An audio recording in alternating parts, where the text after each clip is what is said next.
जिया हो ने प्यार से बूढ़े भिखारी को नूडल्स का एक कटोरा दिया, लेकिन अचानक उसे खत्म करने के बाद भिखारी ने उसके लिए एक अजीब सिक्का छोड़ दिया।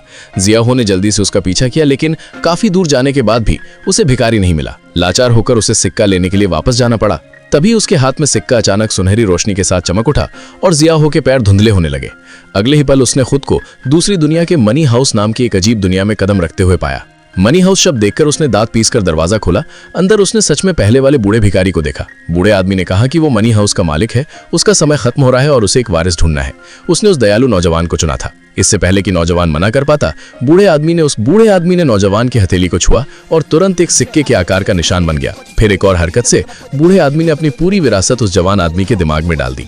वो जवान आदमी तुरंत समझ गया कि ये दूसरी दुनिया का मनी एक्सचेंज पैसे के बारे में नहीं था, बल्कि दुनिया की हर चीज के बारे में था, जिसमें जिंदगी और आत्मा भी शामिल थी।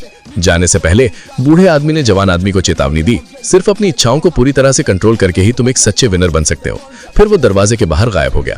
जिया हो जो अब आजाद था, उसके हाथ पर नंबरों की एक लाइन दिखी जो 12 मिलियन ट्रेडिंग पॉइंट्स को दिखाती थी। मनी एक्सचेंज का मालिक। इन पॉइंट्स से कुछ भी खरीदा जा सकता था।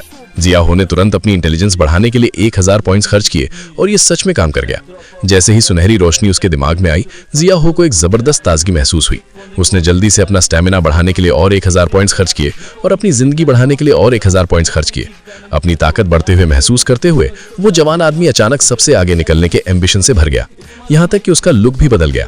कुछ गड़बड़ होने का एहसास होने पर वो कांप उठा और जल्दी से मनी एक्सचेंज से उस रेस्टोरेंट के लिए निकल गया जहां वो काम करता था।